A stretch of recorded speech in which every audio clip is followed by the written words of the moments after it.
Welcome back. As we said in our intro, we are going to tackle Davos. Davos is this annual meeting in Switzerland which gather world leaders from all over the world to discuss a number of vital issues related to the economy, the energy, the investment, the trade, and it's a golden opportunity for all those world leaders to discuss all the vital issues related to these domains, to eliminate any obstacles or at least to try to find a way. And in this edition of Davos, they are going to discuss mainly specific issues related to AI, information technology, sustainable environment, tariffs, and a number of other issues. And we are very much delighted to have with us live here in the studio our prominent guest, Dr. Islam Tharwat, Professor of Information Technology and AI, to specifically talk about how these topics are going to be discussed in Davos and what are the expected results, or at least the lessons which we all should learn. Sir, thank you very much for being with us and a very good morning. Good morning. Thanks for hosting. Let's start with this very general question regarding the expected topics related to AI or information technology to be discussed or handled by world leaders in Davos. Well, thank you. First of all, I'd like to emphasize that the AI will reshape our economy, of course. That's a very short answer. So the leaders around the globe realize this and need to discuss a lot of aspects about how the AI will change our financial systems, our banking systems, our all the regulations about the economy, the trade. So nowadays we can see a lot of changes with several big companies around the globe, and they are new players with the economy. For example, Google has just released one of its most important protocols that will do a big difference in the trade around every transaction, about how those companies and how the economy could deal with the trading systems, how the purchasing, how the taxation, how the customers are. So there must be some laws, some regulations. There is a big difference between the technology. The technology is very, very speedy and do it a lot of more and more every day. But the regulations that, and the procedures and the policies, here is the leaders need to discuss. So it's not about the technology. Davos is an economic party that correlate all the government leaders around the globe to discuss what kind of regulations, what kind of policies, what kind of procedures, how they can... This is my question, sir, in specific, how the world leaders are going to be able to have this balance between the innovation and to adopt new technologies in AI, and in the same time to have them as a calculated risk. Yes, it's very important to realize the technology has two phases, the good one and the bad one, by the way, especially for the government. The government always try to, it's as a regulatory framework to regulate all the parts in the country. However, the technology doesn't belong to the regulation. The technology and the innovation sometimes beyond regulations, beyond those kind of restrictions. And here's the role of the leaders to first of all, to realize the technology. It's of vital importance to realize the limits of technology, the aspects of technology, how it... Does the technology have limits? Of course. How? It's kind of, let's just make it more simple.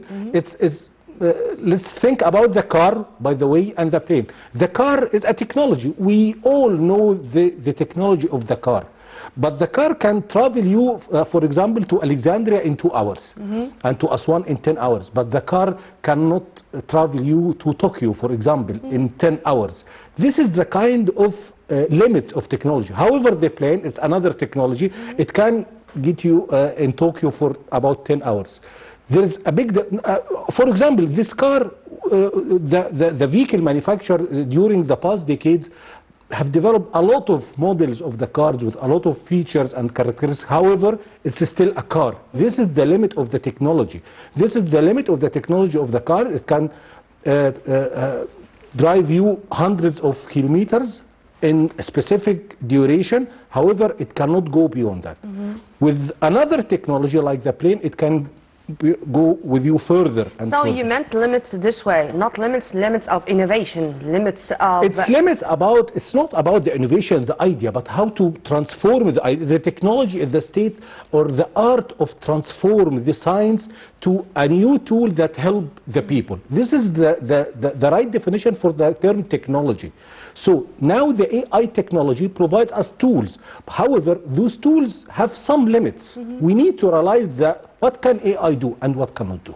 What the limits of how to use the AI, how to use it properly, in an ethical way, in a responsible way, how to provide some applications that can use this kind of technology for the benefits of the humanity. This is the limits of the AI. The AI is a new technology. The leaders need to realize what kind of technology, how they can use it, what are the limits of the technology, and then how to regulate this technology, how to provide the framework, the ethical and the regulatory framework that governs this kind of technology. Of course, the innovators, the users, the technology vendors sometimes don't like those kind of regulations because they are, by definition, they need to get more benefits, to get more and winning they see that this is their rights. Yes. This is the rights, just to preserve their rights. And let's focus about some use cases. The kind of relation between Trump and Elon Musk. This is kind of how the politics, how the government can adopt the technology. But this is within the same country. I'd like, if you permit me, sir, to go beyond that and to continue with speaking about the coordination or cooperation among different countries to reach the best for humanity at large. Of course. So you are going to find China, for example, with their chips, with their technologies and with stuff like that. And to find that, for example, it was named, it's Pluto, the mega computer which was launched a few months ago in Germany, and it was the 4th in Europe. And this is only an example. America has, I think, 45 or something. China has 15. Where are we in this? I mean, we are speaking about a brand new world. How the developing countries can cope with that? Well, this is really a good question, but let's focus about, there are some levels about the technology and the hardware technology. We are a little bit far from this race. The hardware technology and how to manufacture the chips and the computer hardware parts, it's really great to see this race between US and China and some other countries. However, about the application of the AI, I think that we have great opportunity to develop here, because it's about the mindset, it's about the innovation, it's about the ability to think and to imagine how this technology can provide some useful use cases to the human and to the people. It's kind of, it reminds me about the experience of India early this century about the software development. India wasn't a leader in the computer technology. It didn't have any kind of big vendors. All the technology of the computers were developed almost in the Silicon Valley in the US, and also there were some kind of trials with China. However, India focused about the industry of software development. They developed a lot of use about how to understand the technology of the computers at the time, and to understand the concept and the pipeline of software engineering, and they developed a lot of softwares. So India was ranked #1 in the industry of the software. In addition to that, the individuals of the Indian guys nowadays, they are leading all the big companies in the technology. The Indian guy was ranked one of the most... So it's all about human beings by the end of the day. It's all about human beings. So Egypt and all the developed countries have this potential to focus about, in my opinion, about the software development of the AI applications. This is kind of a great opportunity, because we have a lot of opportunities in the market, especially with Africa, with Middle East.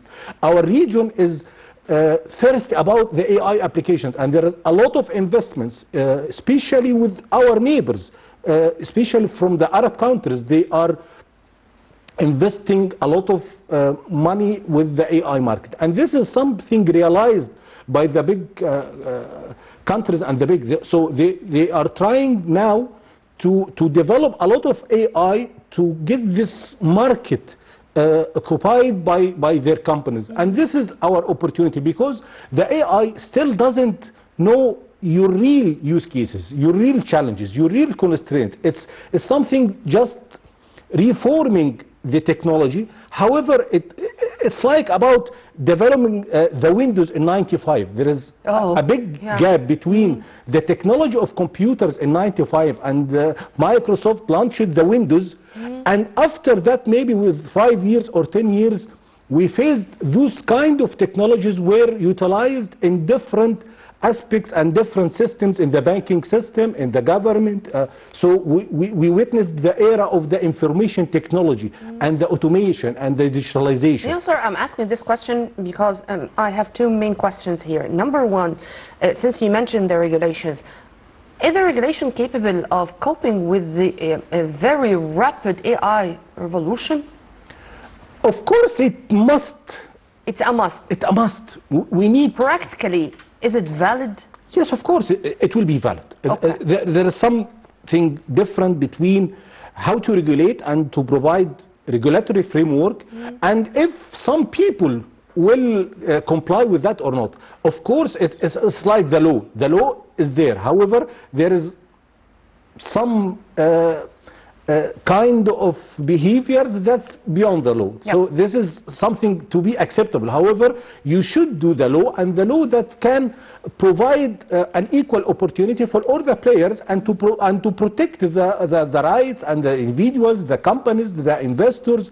So the law will cope with that. However, of course, either with the software technology, there are some laws about the intellectual property and protecting the rights and so on. However, there are some kind of misuse and misbehavior.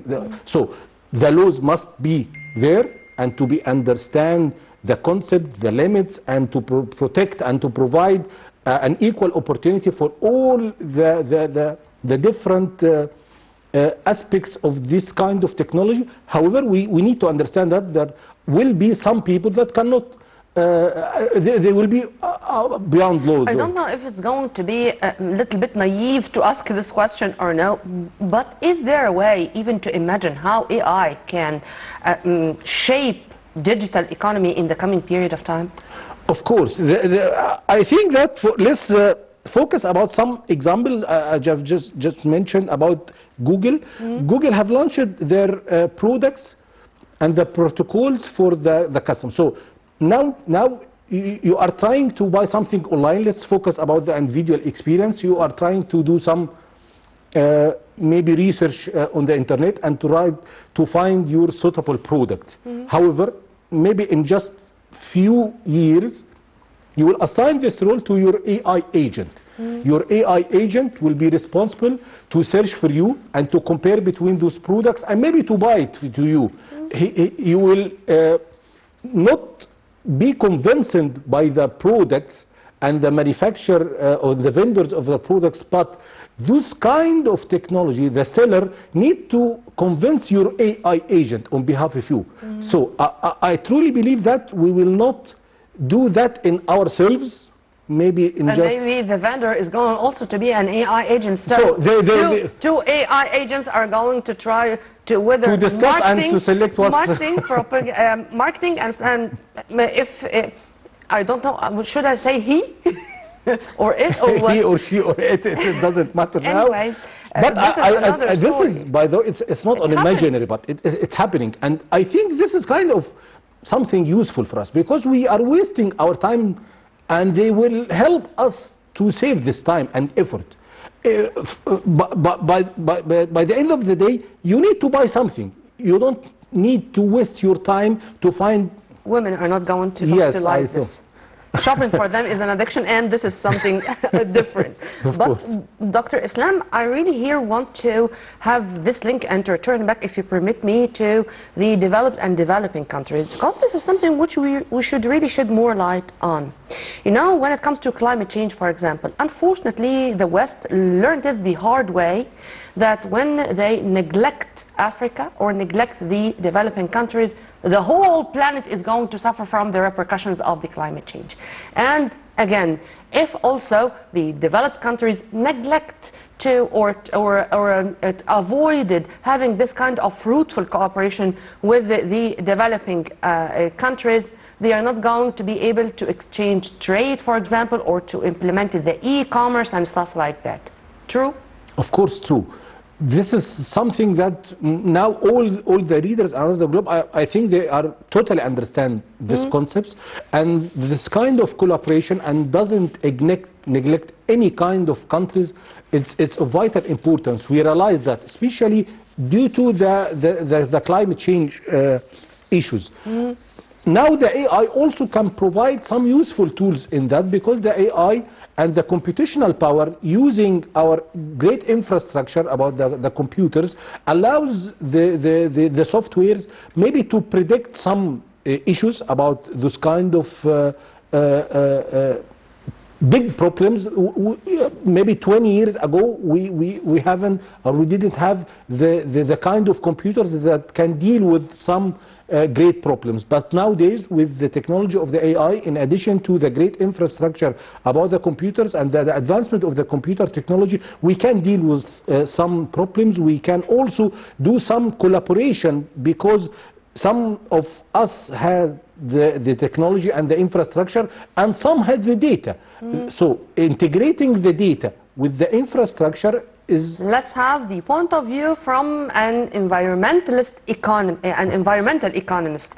We are very much delighted to have with us via phone Dr. Mohammed Abdurraouf, our environment economist. Thank you very much for being with us, sir, and a very good morning.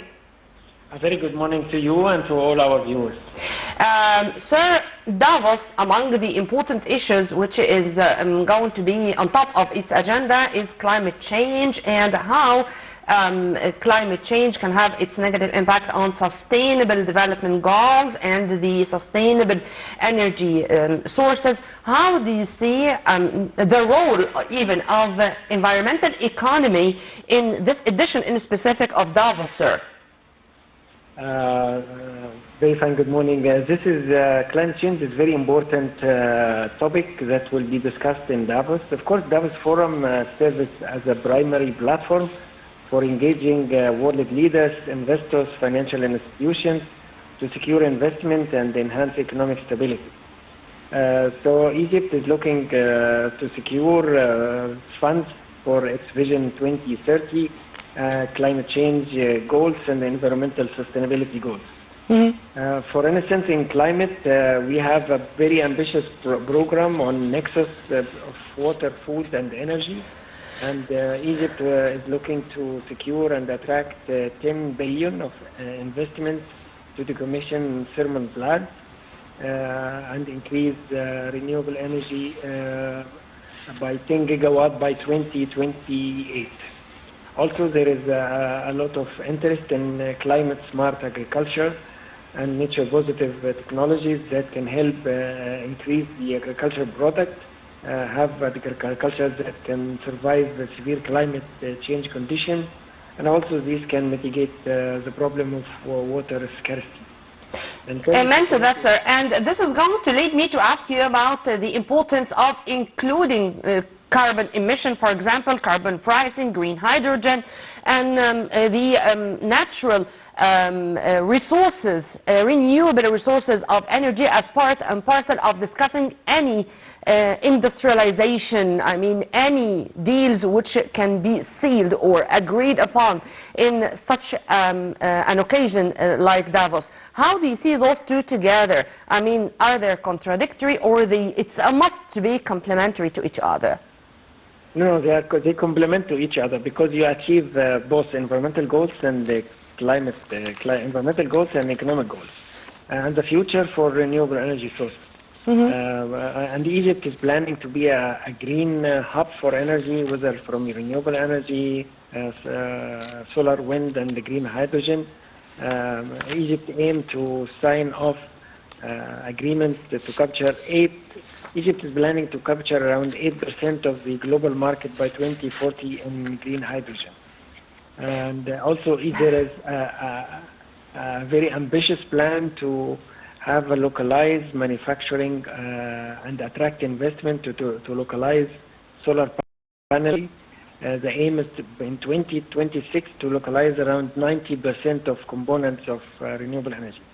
So, sir, do you expect that the world leaders of the big powers who are going to be meeting in Davos are going to focus on green hydrogen, for example, or on creating new economic horizons depending on renewable energy to try to have this balance between the industrialization and this industrial revolution, and in the same time to try to cope with what's going on these days, or in fact for decades, of the negative repercussions of climate change?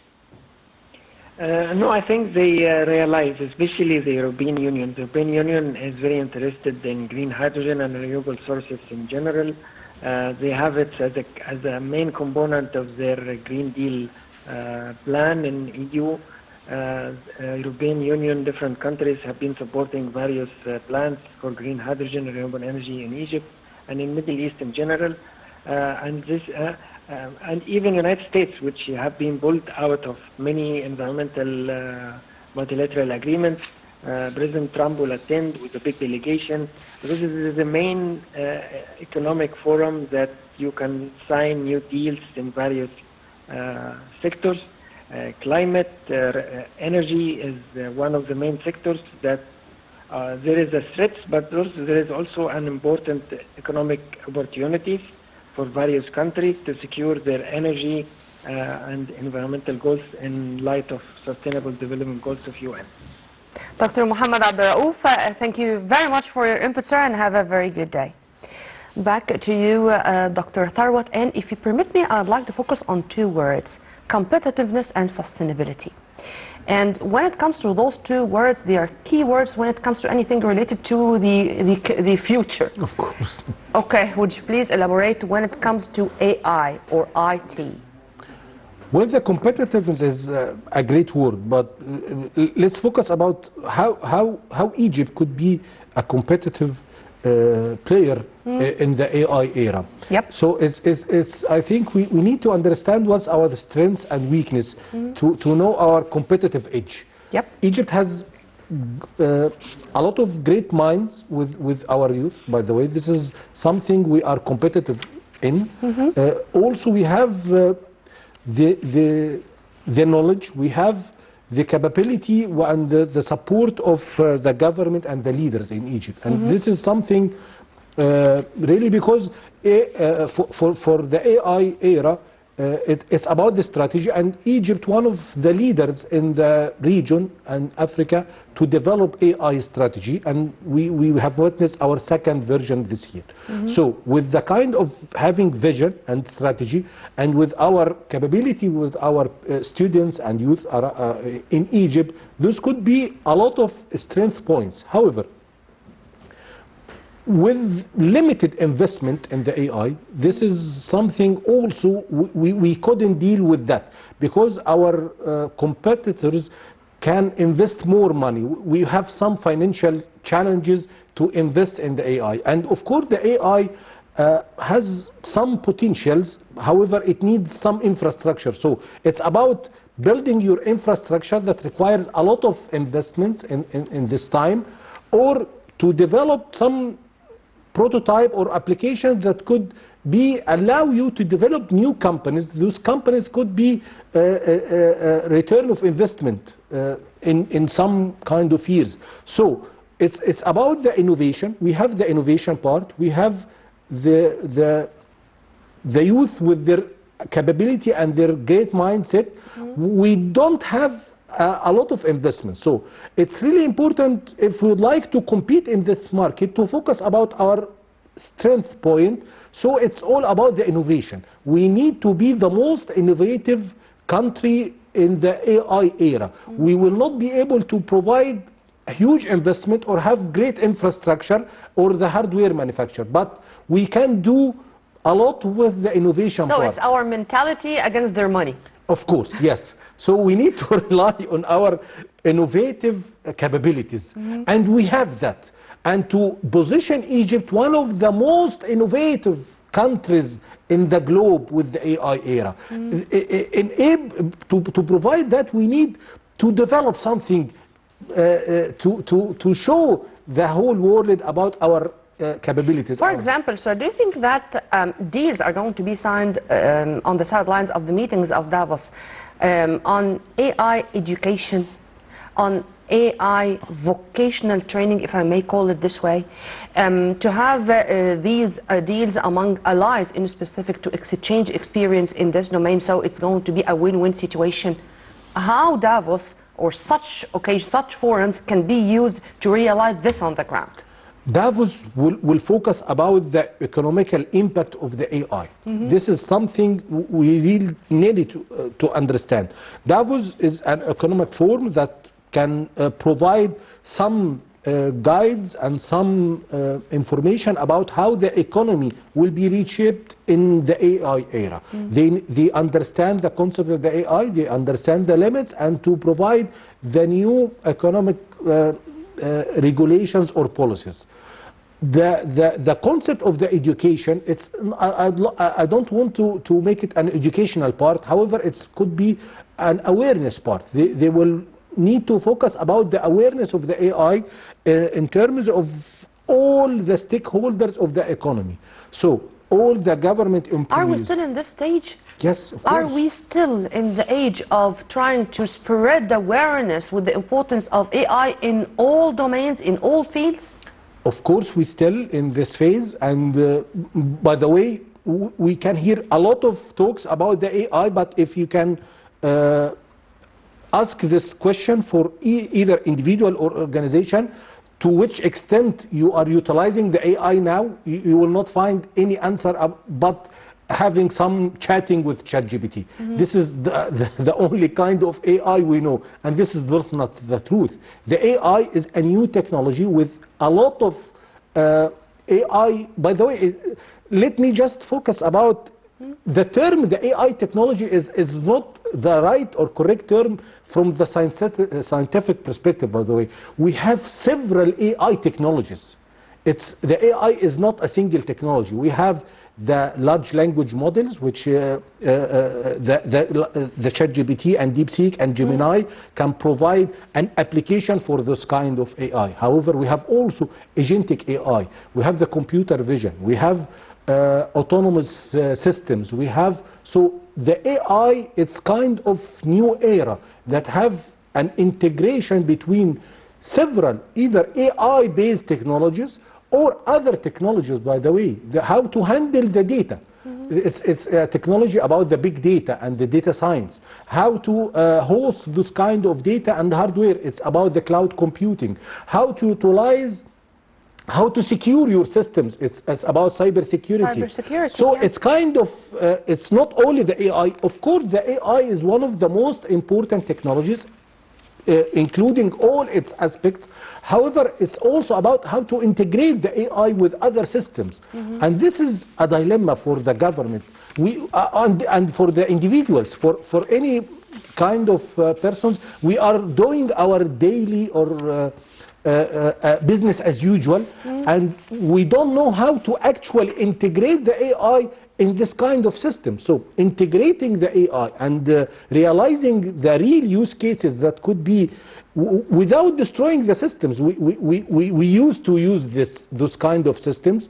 We used to have our regular daily tasks, either in terms of normal person. We used to do a lot of tasks in a normal or classical way. But we still don't know how to integrate the AI. We know about the AI. We hear about the AI. You mean Egypt, the developing No, countries? it's not only the Egypt. whole world. It's the whole world. Great, It's because not I our... want to return back to Davos and to what is going to be discussed on the agenda of world leaders. Because when it comes to AI, as you've kindly mentioned, it's about security, cybersecurity, green economy, e-commerce, you name it. These topics which are going to be discussed on the level of many things. By the way, the leaders... Because you said, you spoke, sir, about levels. I here want to speak about the practical levels which can be understood by everyone. Is it going to be e-commerce, sustainable energy, green economy, cybersecurity? Give me some practical issues, or give me some topics which I'm going to be able to understand even if I'm not an expert. Yes, this is really a good question, and I'd like also to focus about the leaders, because they are trying to realize that now.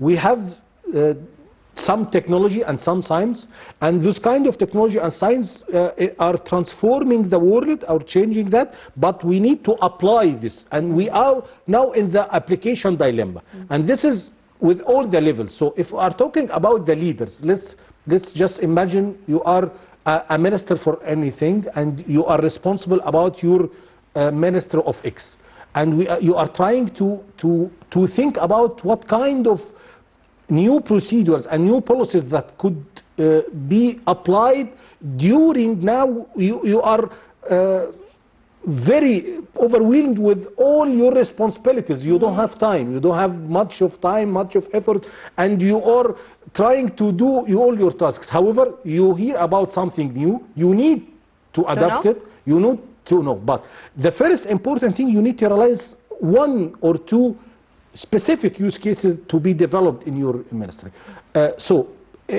For example, for any kind of person, you are trying for, if I'm talking about an accountant, for example, they are doing a lot of tasks with the Excel, with the spreadsheet. But how to use the AI, they need to understand that. They need to try to think that.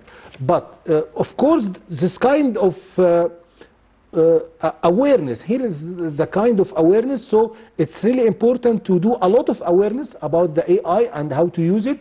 Then we can apply the technology. So awareness, sustainability and competitiveness, and tomorrow based on AI, I think this is going to be having the lion's share of Davos in this edition. Well, sir, I really enjoyed our discussion as usual. Thank you very much for your input, and we are going to leave you, sir, with a promise to see you again in more episodes of our breakfast show. We were very much delighted and honored to have with us Dr. Islam Tharwat, our AI expert and information technology expert. Well, by this we come to the end of our breakfast show for today. Stay tuned on Nile TV International always for more. Many thanks for watching. This was Nirmeen Abdurrahman.